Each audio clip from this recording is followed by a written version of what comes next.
Hello everyone, welcome to A plus academy. I am Alfiya और आज के वीडियो में हम लोग इम्पॉर्टेंट क्वेश्चन करेंगे related to stone age. Now let's start. Palaeolithic people first use tools made of, किससे बना हुआ था ये लोगों का टूल? पहला है bronze, second stone, bone and would का, कॉपर का या फिर फ्लिंट का। तो ये लोगों का जो टूल्स था वो स्टोन, बोन एंड वुड का बना हुआ था। तो answer is B. Second question है who is considered as father of Indian prehistory, किसे father of Indian prehistory कहा जाता है? Robert Brown, Mortimer Wheeler, S D. Sankalia या फिर रॉबर्ट ब्रूस फूड। तो आंसर है इसका डी, रॉबर्ट ब्रूस फूड को फादर ऑफ इंडियन हिस्ट्री कहा जाता है। ये जो थे एक ब्रिटिश जियोलॉजिस्ट और आर्कियोलॉजिस्ट भी थे। ठीक है, एस.डी. संकालिया जो थे ये एक आर्कियोलॉजिस्ट है और मॉर्टिमर विलियर जो है वो भी एक आर्कियोलॉजिस्ट है और रॉबर्ट ब्राउन जो है वो बोटानिस्ट है। ओके, नेक्स्ट क्वेश्चन है हमारा, in which state of India the first palaeolithic site was discovered? पहला पैलियोलिथिक साइट इंडिया में कहाँ डिस्कवर हुआ था? Option is Madhya Pradesh, Rajasthan, Jammu and Kashmir या फिर कर्नाटका। तो इसका आंसर है Karnataka, option number D. Karnataka में ही पहली बार पैलियोलिथिक जो साइट्स है वो ढूंढा गया था। ठीक है, और यहाँ पे एरोहेड्स के एविडेंसेस मिले थे। ओके, क्वेश्चन है हमारा, विच of the following is correctly match? कौन सा सही करेक्ट मिला हुआ है? अतिरम पक्कम तमिलनाडु में है, पहलगांव कश्मीर, भीमबेटका मध्य प्रदेश या फिर होशंगाबाद मध्य प्रदेश में है।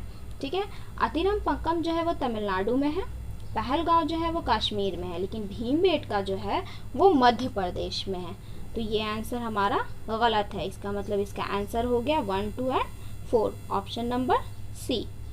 Okay, in which age the microliths were used? पहली बार माइक्रोलिथ जो था वो किस एरा में यूज्ड किया गया था? Middle Palaeolithic age, lower Palaeolithic age, Mesolithic age या फिर चारकोलिथिक एज। तो आंसर है इसका mesolithic age, option number C. ये जो माइक्रोलिथ्स है वो बहुत स्मॉल स्टोन टूल्स हुआ करते थे। यूजुअली ये फ्लिंट और चट के बने हुए थे। The wheel was important discovery of, wheel का आविष्कार किस एरा में हुआ था? Palaeolithic age, Mesolithic age, Neolithic age या फिर चारकोलिथिक एज। तो व्हील का आविष्कार जो है वो न्यूलिथिक एज में स्टार्ट हुआ था। इसका आंसर हो जाएगा option number C. Which type of human were found in upper palaeolithic period? में किस तरीके के ह्यूमन पाए जाते थे? Homo habilis, Homo erectus, Homo sapiens या फिर होमो सैपियंस आइडल्टू। तो इसका आंसर है option number A, Homo habilians. Next question है, we are living in which era? हम लोग किस एरा में रहते हैं? तो ऑप्शन है Cenozoic era, Mesozoic era, Neolithic era या फिर पैलियोजोइक एरा। तो हम लोग जिस एरा में है, ह्यूमन जो है वो किस एरा में है? तो वो सिनोजोइक एरा है। सिनोजोइक एरा का मतलब है न्यू लाइफ। ठीक है, तो इसका ऑप्शन ए हो जाएगा आंसर। मेसोजोइक एरा में जो था वो जाइंट रेप्टाइल्स और डायनासोर का एज कहा जाता है इसे। Is regarded as father of Indian archaeology? Indian archaeology कौन थे? William Bentinck, sir Alexander Cunningham, lord Dalhousie या फिर मॉर्टिमर विलियर। तो इसका आंसर है option number B, sir Alexander Cunningham. Okay, next question है हमारा, during which period new flint industry were found? Option है मेसोलिथिक, अपर पैलियोलिथिक या फिर न्यूलिथिक या फिर मिडिल पैलियोलिथिक। तो इसका आंसर हो जाएगा upper palaeolithic, option number B. Next question है हमारा, what do you the trees at Kurnool cave show? क्या दिखाता है कुरनूल केव हमें? वाटर के बारे में, स्टोन के बारे में या फिर फायर या फिर पेंटिंग? तो पेंटिंग के बारे में। इसका आंसर हो जाएगा ऑप्शन नंबर डी। ये पेंटिंग जो यहाँ पे शो करता है उसमें वाइल्ड एनिमल के यहाँ पे बहुत सारे चित्र बने हुए थे। From which of the flowing region the remains of palaeolithic, mesolithic and neolithic culture have been found in a sequence? Option है Kashmir valley, Krishna valley, Belan valley या फिर गोदावरी वैली। तो option number C is correct, Belan valley में है। ठीक है, यहाँ जो है ये बेलन वैली जो है वो यूपी में है। ओके, नेक्स्ट क्वेश्चन है हमारा, what is the name of the first और ओल्ड स्टोन एज? किसे कहा जाता है? न्यूलिथिक, पैलियोलिथिक, मेसोलिथिक या फिर स्टोन एज? तो Paleolithic, option number B. Neolithic age को न्यू स्टोन एज कहा जाता है और मेसोलिथिक एज को मिडिल स्टोन एज कहा जाता है। Okay, hand axes and cleavers were characterized tools of? तो option number 1 lower Palaeolithic age, middle Palaeolithic age, अपर पैलियोलिथिक एज या फिर आयरन एज। तो इसका आंसर हो जाएगा option number A, lower Palaeolithic age में। इस समय में जो थे वो हैंड एक्सेस क्लेवर यूज होते थे और ये जो थे वो क्वार्टजाइट के बने हुए थे। Chirand in Bihar is a lower Paleolithic site, Mesolithic site, middle Paleolithic site या फिर न्यूलिथिक साइट। तो आंसर है डी, न्यूलिथिक साइट।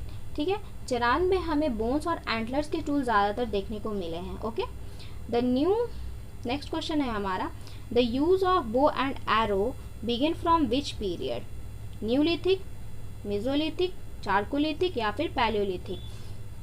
बो और एरो का यूज किस एरा में ज़्यादातर होता था, तो वो option number D is correct, palaeolithic era.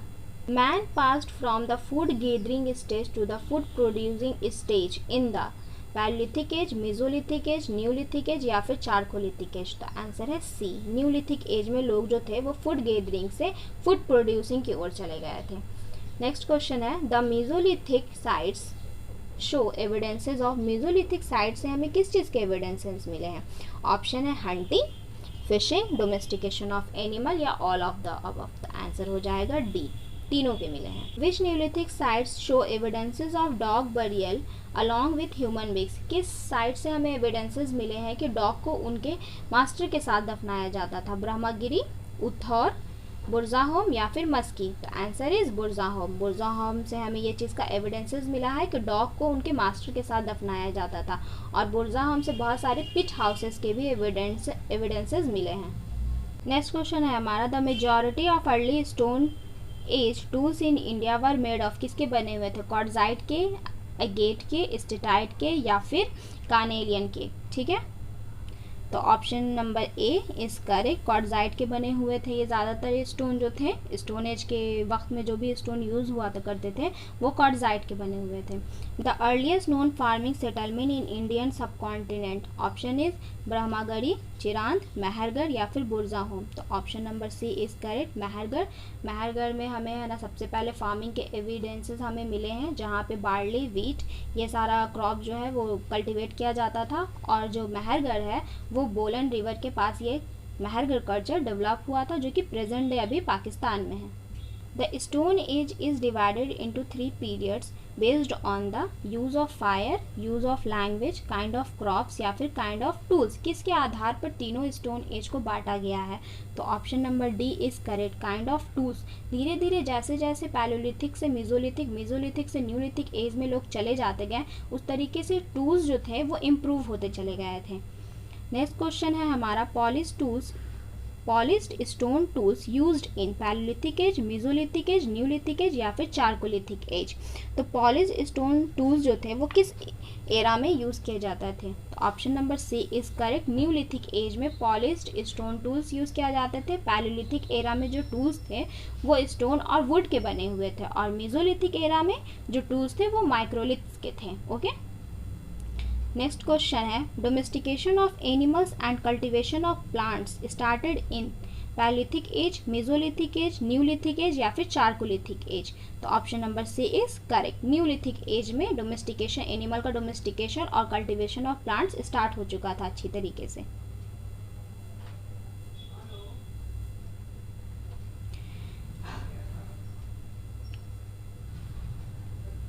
An important Neolithic sites in Assam is Mehrgarh, Daojali Hading, Lothal या फिर Burzahom. Option number B is correct, Daojali Hading. ठीक है, many pit houses have been found at Mehrgarh, Manipur, Mizoram या फिर बुरजाहोम। तो बहुत सारे पिट हाउसेस के एविडेंसेस जो है वो बुरजाहोम से मिले हैं, ऑप्शन नंबर डी। और बुरजाहोम से बहुत सारे पॉलिश्ड टूल्स भी मिले हैं। Okay, the earliest evidences of man in India was found in Nilgiri hills, Shivalik hill, Nallamala hills या फिर नर्मदा वैली। तो option number D is correct, Narmada valley में पहली बार ह्यूमन के एविडेंसेस मिले हैं। ठीक है, और नर्मदा वैली जो है वो मध्य प्रदेश में है। Last question is, in which state the Navdatoli is located. Navdatoli कहाँ लोकेटेड है, गुजरात, महाराष्ट्र, छत्तीसगढ़ या फिर मध्य प्रदेश। तो option number D is correct, Madhya Pradesh में नवदा टोली है। यहाँ पे पेंटेड पोएट्री देखे जा सकते हैं। ओके, आज की वीडियो में बस इतना ही। मेरे चैनल को लाइक करें, सब्सक्राइब करें और बेल आइकन दबाना ना भूलें। See you in the next informative video. Till then, bye bye.